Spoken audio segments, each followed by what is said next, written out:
Entonces, ¿qué nos menciona? Es que primero tiene que hacerse una evaluación si existe información sensible dentro de todo el trabajo que se ha realizado. También se debe desarrollar estrategias de seguridad, en este caso una evaluación de riesgos de seguridad y medidas de mitigación. Por último, definir y aplicar este plan de gestión de seguridad, en este caso por políticas, requisitos y controles de seguridad y las obligaciones y responsabilidades, ¿no?, de cada del equipo de trabajo o la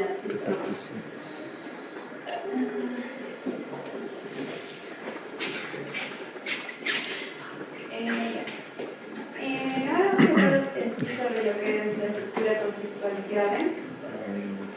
que primeramente empieza con la parte de la gestión de información. En sí, la parte de gestión de información como idea principal dentro del ISO se encuentra enraizada de diversos pilares físicos. Y además dentro de esta gestión de información se contemplan tres plazos en los cuales se van a hacer, podría decir, o se van a hacer modificaciones. Y, por ejemplo, se contempla la parte del corto plazo, que es la parte más rápida y sencilla para lo que es el cambio o la retroalimentación. En este caso son prácticamente inmediatos. Luego contamos con la parte de lo que es lo del mediano plazo. En este caso ya es pasando, digamos, las diferentes etapas, ya no es tan rápido como del anterior y es más desarrollado en este caso por la parte según el usuario de la información y también pueden intervenir diferentes participantes.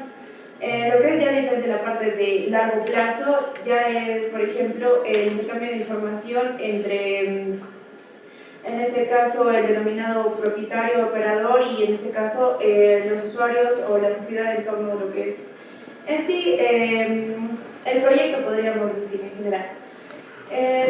Dentro ya de esto, de la parte de gestión de información, contamos en sí con el desarrollo del proyecto, en este caso lo que nosotros puede ser comercialmente conocemos como GIN. Y en esto encontramos lo que mi compañera antes mencionó, que es el entorno común de datos, que es el CDE, que es directamente una forma colaborativa, que es en este caso es necesario para tanto el control de datos como el aumento de información y también para gestionar en este caso esta información que va a estar pasándose entre los diferentes personas que vayan a contribuir dentro de, incluso también se considera en este caso cuando ya se acaba una data donde se vaya, como un tipo basurero que va a haber, en este caso se divide entre 4. El primero que tenemos es lo del trabajo en curso, que como su nombre lo dice, es cuando se está desarrollando en sí las diferentes disciplinas.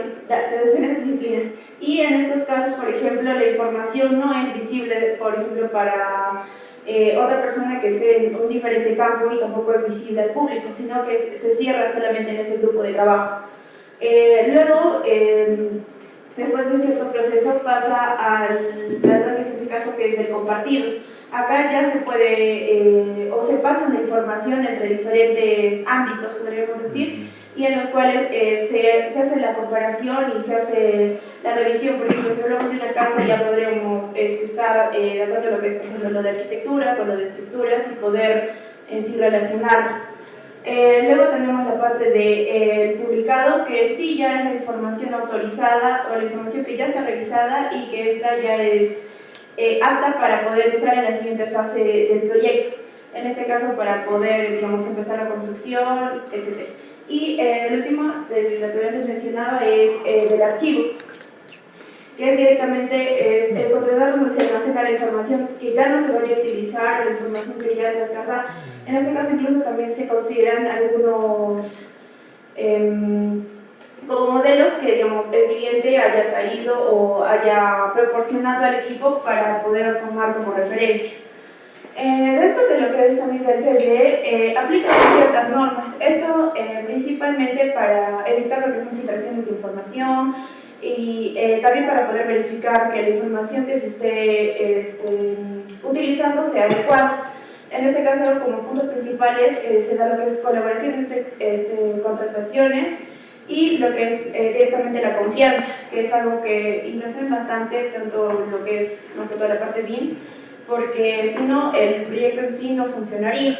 En lo que son la parte de participantes, según las etapas, se da lo que es la suelo de lectura, lo que es la compartición periódicamente, de forma sostenible, lo que es mantener el nombre, transferabilidad de acciones, soporte de software, esquemas, formatos y más, y lo que son los modelos de información, en este caso que ya vendría a salir de la parte de los contenedores y el formato en sí de los documentos y demás que se vayan a utilizar directamente.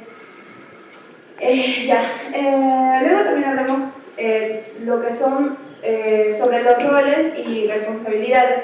En este caso, ¿cómo definimos en general el rol dentro de lo que debería ser la parte BIM? Son directamente lo que podrían ser funciones que se vayan a desarrollar dentro de los proyectos o en las infraestructuras. En este caso, lo definen como en diferentes posiciones. Nos da, por ejemplo, que el rol no define ser la persona, que simplemente son tareas que se le asignan, incluso también se da que, digamos, en un rol pueden trabajar, por ejemplo, 4 diferentes personas y que a su vez estos roles tienen que estar desempeñados durante todo el ciclo de, en este caso, de la provisión o del desarrollo del proyecto en sí. Luego también hablamos directamente que, por ejemplo, dentro del ISO no se define exactamente a qué se refiere directamente o un rol en específico, cómo es que funciona, sino que estos tienen un punto de flexibilidad, podríamos decir, todo esto en relación a que, por ejemplo, con esta metodología no se hace un solo tipo de proyecto, sino que se crean varios y de diferentes modalidades, por lo cual necesita esta flexibilidad y aplicabilidad que, por ejemplo, lo menciona para poder organizarlo y poder proyectarlo y realizarlo de la mejor manera. También, por ejemplo, da enfoque y procesos y gestión de la información. Esto principalmente ligado también a lo que ya se había dicho anteriormente y enfatiza principalmente la importancia de lo que son los requisitos que tienen que ser claros, el método de entrega, los procesos y el intercambio en este caso de información. Y como último punto también se da lo que es integración con organigramas existentes, en este caso, más que todo la congruencia en este caso de la información y que pueda cruzarse y respetando tanto los principios y requisitos que se puedan necesitar o se estén estableciendo. Dentro de estos roles notamos, podría decirse dos que son los más importantes en esta parte de gestión de información, que es primeramente lo que son administradores de información, que esto es principalmente la parte de coordinar y gestionar, asegurando que lo que son los procesos se implementen en este caso correctamente. Por ejemplo, en lo que vendría a ser del CDE podríamos hablar que sí, lo que es administrador de información se realice directamente solamente de parte general, por ejemplo, entre los cuadritos que se habían mencionado, entonces es de una parte más grande, podríamos decir. Por lo cual, en este caso, sus responsabilidades dentro de sería la parte de tanto lo que es supervisar el flujo de información, lo que es garantizar los datos, asegurarnos que todas las partes comprendan y cumplan lo que se esté estableciendo en los diferentes procesos. También es revisar y validar en este caso los planos y que cumplan con los requisitos del cliente y también supervisar lo que es integridad, calidad y seguridad de la información. El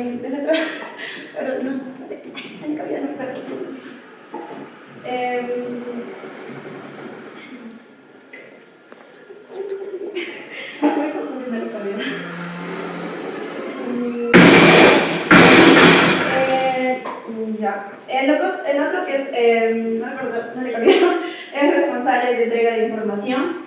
Es más que todo la parte de la gestión de información generada dentro de una disciplina. Como dije, es algo más específico dentro del proyecto. Y en este caso es parecido a este, simplemente que es más específico, que es igual, ¿no? Asegurar lo que es información generada, cumplir en este caso los estándares, coordinar lo que es la creación, revisión y la validación, en este caso, de los modelos, de los documentos y de los diferentes datos que se estén realizando del proyecto.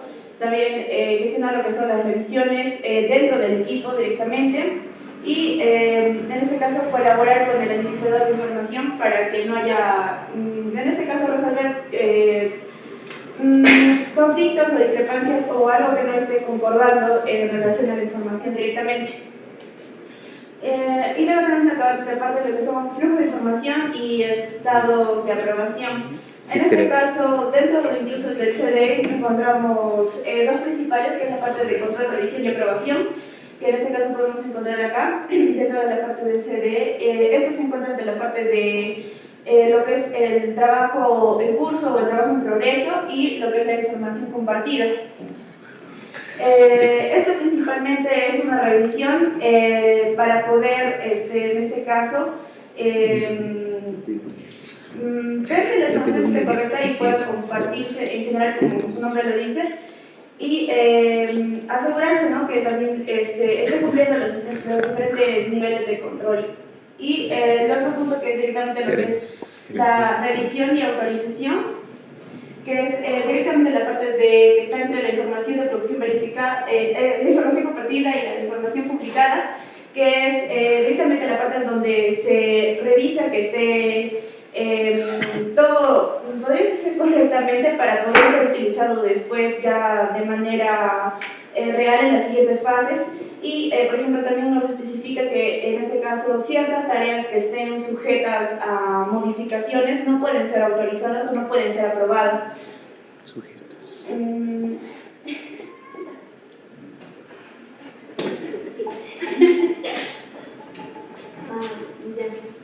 Luego de esta parte tenemos ya lo que es los requisitos de intercambio de información. En esta parte vamos a ver que es un documento que va a agrupar todo lo que se necesita para el desarrollo del proyecto bajo la metodología BIM.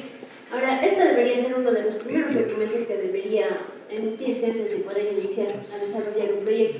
¿Por qué? Porque va a especificar con precisión la información necesaria que se necesita en cada hito y así también para garantizar la realización efectiva de las actividades en cada etapa del proyecto. En cuanto a los requisitos que se debe considerar en esta parte, y bueno, también según sea el caso, primero vas a definir los objetivos de la gestión de la información BIM de la fase o etapa en una etapa de inversión previamente. Luego vamos a tener lo que es establecer los requisitos de información que van a incluir el plan de trabajo de la fase o de la etapa de inversión que corresponde a cada etapa. Y también vamos a tener que definir las normas en cada fase que vamos a tener y también los métodos y procedimientos de producción de información. Algunos componentes esenciales que debería tener un EIR son, por ejemplo, como introducción debería tener un objetivo, un alcance y las referencias normativas. En esta parte más mencionan lo que es la ISO 19650, la primera parte y la segunda parte, porque este documento en sí está conformado de 5, pero más se enfoca en esta parte de las dos primeras. Luego ya en lo que sería netamente el IR se va a tener la descripción del proyecto, las partes interesadas, es decir, quiénes son los que van a conformar el proyecto, como el cliente, el equipo de diseño, el contratista y los operadores. Y luego se va a tener lo que es los requisitos estratégicos, es decir, las expectativas del cliente respecto a la entrega que va a tener el producto final. Luego se va a tener lo que es los roles y responsabilidades, aquí ya se va a detallar los roles de cada involucrado, los protocolos de gestión, donde se van a definir los procesos de aprobación y revisión de información. En esta parte de protocolos de gestión, por ejemplo, se hace un ciclo circular, que si una parte está mal, se procede otra vez a revisar hasta corregir el error. Y luego se tienen lo que es los entornos comunes de datos, los requisitos para la implementación y el uso de CNI.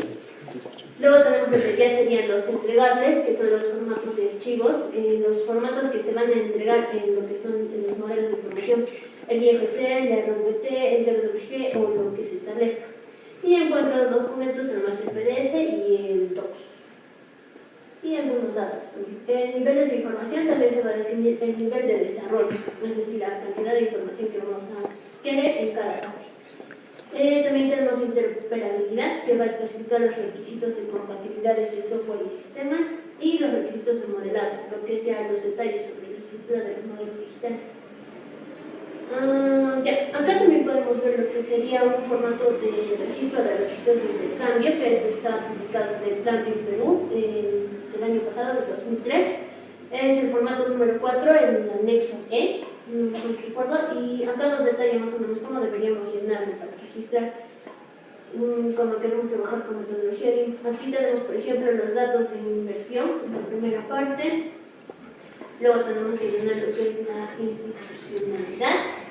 Acá ya tenemos lo que es la responsabilidad funcional de la inversión, y acá ya en la parte D es lo que nos compete, los requisitos de información. Aquí nos detalla qué requisitos de información deberíamos tener o considerar, ¿no? Por ejemplo, tenemos información 3D y 3D de las condiciones existentes, la información técnica de documentos generados, la elaboración de diseños de las especialidades necesarias, el reporte que demuestra la inexistencia de interferencias que afecten al desarrollo de la inversión en la fase de ejecución, lo que serían planos, plantas, cortes, elevaciones, detalles y toda la documentación necesaria para la elaboración del documento técnico. Y por último, lo que sería la plantilla general de entrados, especificaciones y hojas de presupuesto, ¿no? Y también informes que contengan las actividades y costos de desarrollo. Ahora, acá también nos especifica, ¿no?, que tenemos que presentar entregables en cada fase o etapa correspondiente. Por ejemplo, en la etapa de elaboración ya tenemos lo que es que elaborar el levantamiento de las condiciones existentes de arquitectura y estructura. Tenemos los entregables y también los plazos de entrega que nos están estableciendo. En sí, lo que sería el diseño culminado nos dan hasta 190 días calendario, que deberíamos presentar ya todo completo hasta el expediente técnico. 190 días, eso es. También nos ponen en esta parte los requisitos de seguridad que se Medio deberían año, cumplir. ¿no? Por ejemplo, que toda la información del proyecto debe ser compartida a través del CNE del proyecto en base a la Guía Nacional BIM. Todos los usuarios deben tener su propio nombre de usuario y contraseña, esto para evitar filtración de información. Y también que no está permitido el uso de sedes y unidades USB, porque por ahí también se puede filtrar información. Y también que el equipo de proyecto deberá considerar el control de acceso al personal, los contenedores de información según se requiera. Es decir, por ejemplo, alguien que está encargado de netamente, por ejemplo, acabados, no necesariamente va a necesitar estructura. Que hay esa necesidad de información. Acá tenemos algunas consideraciones para la coordinación de las especialidades y también los entregables del modelo de información del proyecto. Que eso ya se explica un poco más abajo. Que sí se enseñaron 4 puntos. Y por último, indicadores de rendimiento, gestión de riesgos. Acá todavía falta una parte, ¿no? Pero ya no es tan necesario. Luego seguiría lo que es ya el modelo de información. Esta parte ya también se refiere ya un poco más a lo que es entregable. Muchos lo consideran esto ya como entregable. En esta parte ya vemos que es el conjunto de contenedores de información que es tanto estructurada como no estructurada. Y también es un contenedor que puede incluir información gráfica como información no gráfica. Es decir, no solamente vamos a tener nosotros el modelo o los planos, sino también vamos a tener algunos detalles que considerar o algunas informaciones sueltas, por así decirlo. Esta parte del modelo de información, el listo que estamos estudiando lo divide en 2 partes básicamente. El primero, que es el modelo de información del proyecto PIM en sí, que comprende esta parte de acá, hasta antes de la construcción o operación. Y bueno, nos dice, ¿no?, que sirve de referencia para la ejecución física de la inversión. Y acá aumenta el nivel de información necesaria. La diferencia entre este y el siguiente, que es el AIM, es justamente esta parte de la información necesaria. En el PIM nos habla de esto y en el AIM nos habla ya de lo que es el nivel de detalle de la información. Y también esta parte de acá, este modelo de información del proyecto PIM, está ligado al otro porque nos va a servir como soporte para facilitar las actividades de gestión de activos. Esta parte. Y este es el último, el modelo de información del activo, que es el que ya nos da los requisitos y la estructura, ¿no?, para la metodología de desarrollo del modelo de información. Y acá, como vemos, incluye información como los detalles de la propiedad, trabajo de mantenimiento realizados, rendimiento operacional y los bien que proporcionan información al inicio de la entrega del proyecto. Los componentes, básicos de lo que debería tener un modelo de información En cuanto a esto, se divide básicamente en tres, ¿no? Primero, los modelos digitales, geometría 3D, documentos asociados, planos, especificaciones, informes y también algunos datos alfanuméricos, como son presupuestos, cronogramas y todo. En cuanto al modelo de información del activo, ya son datos de operación y mantenimiento, que son manuales y registros de mantenimiento, información de activos físicos y sistemas, y también datos históricos y análisis de rendimientos. Esto ya cuando es en la fase de operación. Y por último, lo que sería ya una información general, que es metadata y los datos relacionados, que también lo pueden considerar como los datos que no están estructurados. Y acá vemos estructuras de metadatos que van a ser definición de estándares y criterios para clasificar, buscar la información que tenemos en un determinado proyecto, y también manipulación de datos, que es la relación entre diferentes tipos de información, como los modelos 3D y los documentos, y también los datos alfanuméricos. Y listo. Muy bien, a ver, no sé si alguien tiene una consulta. No, porque no hay. Vamos a ver un poco esto, la diapositiva anterior. Que era interesante porque ¿cuál es la diferencia entre la información general y la información del proyecto?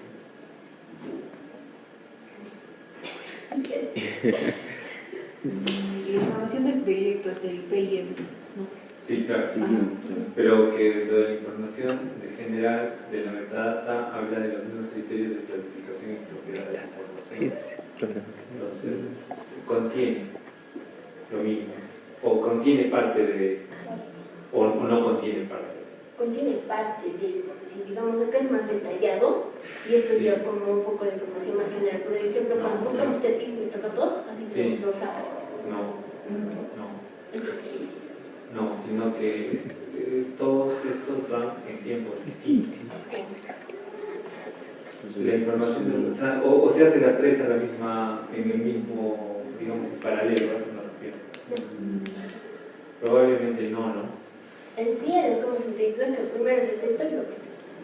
Ah, exactamente. Y el otro es como una especie de resumen de un contenedor general. O sea, pero no significa que tenga menos información que lo anterior. Pero quiere decir que, digamos, en cuestión de gestión de tiempo, se hacen los primeros de arriba y luego se presenta lo de abajo. Y queda como referencia, ¿no? ¿Para qué? ¿Para qué queda como referencia?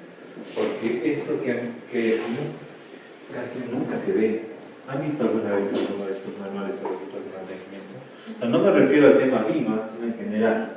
Ustedes hacen una construcción, cualquiera sea la construcción o el diseño de un proyecto. Digamos, yo diseño un teatro, ¿cierto? Ya. ¿Qué hago después de diseñar el teatro? Lo construyo, ¿no? Listo. Y luego construir lo que hago. Mantenimiento. No, pero hay primero, o sea, cuando ustedes compran una laptop o un equipo, algo, viene con manual de uso. ¿La identificación con qué manual de uso viene? Nunca yo imagino que les van a hablar de esto, pero un edificio debe tener un manual de uso. ¿Cómo O sea, usarlo? un proyecto que ustedes hagan, se tiene un manual de uso. ¿Por qué se tiene un manual de uso? Porque dentro del manual de uso no solamente están los registros de mantenimiento, sino están también los costos de operación. O sea, ¿cómo yo sé que ese edificio va a ser tanto que hablan? Yo escucho acá en esta escuela sobre todo hablar bastante sobre el tema de sostenibilidad y sustentabilidad. ¿Cómo sé que es un edificio sustentable? El costo de operación de los edificios son un poco elevados. Desde lo más básico, por ejemplo, el tema de limpieza. Entonces, ¿cuánto va a gastar ese edificio por año en temas de mantenimiento? ¿Cómo sé? Entonces, se supone que esos datos deberían estar en esta segunda etapa, pero no solamente en los temas RIMA, sino en general, y no se considera esos datos, nunca se considera esos datos. Se considera cuando los edificios son extremadamente particulares. Por ejemplo, es el caso de las piscinas. Porque en el caso de una piscina no solamente requiere su mantenimiento por limpieza o mantenimiento de superficies, sino requiere su mantenimiento de equipos. Entonces, para hacer un mantenimiento de equipos, además de un manual, debo hacer un plan de mantenimiento. Y ese plan de mantenimiento tiene un costo determinado en una relación a cuánto de vida útil va a tener ese producto, que es un edificio. Finalmente el edificio es un producto. Por eso yo siempre les decía que lo que nosotros hacemos como arquitectos finalmente se convierte en producto. Un producto que tiene que venderse 100% en realidad. Es eso en realidad. Porque ese es el costo. Muy bien, está interesante hasta aquí. Y bueno, lo que hay que entender de esta primera etapa antes de iniciar es que los ISO son, que hemos dicho, certificaciones de calidad, ¿no es cierto? La certificación de calidad nos da una estructura de cómo organizar para que probablemente el desarrollar una estrategia BIM implique que dentro de ese procedimiento tenga calidad. Eso es lo que nos está diciendo eso. Y es el primer documento para iniciar, ¿no? Es el primer documento cuando no tenemos otro. Cuando no hay, esta es la única certificación internacional que nos permite organizar un proyecto. Pues en base a esto podemos organizar una empresa privada, por ejemplo, ¿no? Una empresa, su oficina. La oficina se puede organizar en base a esto. ¿Listo? Pese que he visto que han incorporado detalles de los estándares de Chile, ¿no? Sí. Muy bien. ¿Alguna tiene alguna consulta, alguna duda sobre esto? Por ejemplo, este arquitecto, respecto a los proyectos bicentenarios que indicó, se hacen realizar con esta metodología de INE. Acá hay ¿Eso? acá hay algo extraño, ¿no? Porque si han podido... Lo que más te exigen acá en el Perú es esto, el ver. O sea, que inicialmente tengas tu plan. O sea, que tengas tu plan para los bicentenarios, ¿no? Pero acá hay algo interesante, no sé si lo han podido percatar de esto. La planimetría completa final obtenida del modelo de información. Entonces, ese producto de información dentro de ese contenedor de información ya no llega a ser pues completamente BIM, pues. Porque si yo quiero, digamos, como gestor, como contratista, ingresar a eso y sobre eso dar una posibilidad de incorporar en la metadata tema de costos o de producción o de tiempo de entrega o de, no sé, se me ocurre cuestiones, me pongo en el caso del contratista, ¿cómo lo hago en esa forma? ¿Lo puedo hacer? No puedo. ¿Cómo hago? Creo algún tipo de lista especial para el AutoCAD para que me permita introducir esa data. No puedo, ¿no es cierto? No puedo. O sea, bueno, probablemente un programador pueda, ¿no? Pero yo soy un proveedor. Yo soy un contratista. ¿Cómo lo hago? O sea, yo no, a eso me refería con que hay puntos dentro de todo el sistema de gestión en que debe estar conectado, en que el lenguaje debe ser, digamos, bidireccional, ¿no es cierto? De tal manera en que yo como contratista tengo a ver, alguien me dirá, arquitecto, usted tiene que conocer Revit, tiene que conocer AutoCAD. El contratista, ¿por qué tendría que conocer Revit? ¿Por qué tendría que conocer? Yo soy contratista, lo que quiero es vender un producto. Y lo que me interesa son temas de datos, a mí sí me interesa temas contractuales, eso sí. ¿Dónde lo veo? En el archivo de AutoCAD. No puede. Entonces, ahí un poco se fracciona el hecho de que, no, si estamos... Bueno, les dije, no, este es un proceso. El niño está creciendo. Muy bien. Entonces, ahí hay temas todavía que... esto es interesante, ¿no? Porque este es uno de los entregables con lo que recuerdan lo que les dije, ¿no? El alternativo y el IFC. Alguna vez alguien me preguntó eso. Y decíamos, al final de cuentas, ni lo revisan, no se revisa. No se revisa. ¿Por qué? Porque el IFC no está completo, ¿no es cierto? Aún no está completo. O sea, no me asegura de que la información que yo entregue probablemente yo mediante el código o mediante la extensión IFS tenga la posibilidad de recibir exactamente la misma información. O sea, he planteado 20 especificaciones técnicas y probablemente me lleguen 19. Una falta, probablemente. Esto no está todavía garantizado al 100%, no está en proceso también de evaluación. Lo que sí me serviría de manera interesante que pueda plantearlo es el formato nativo. O sea, que si ustedes han hecho algo en Revit también llegue al 100%. Ahí sí. ¿Cuál es el problema? que no puedo poner arreglo.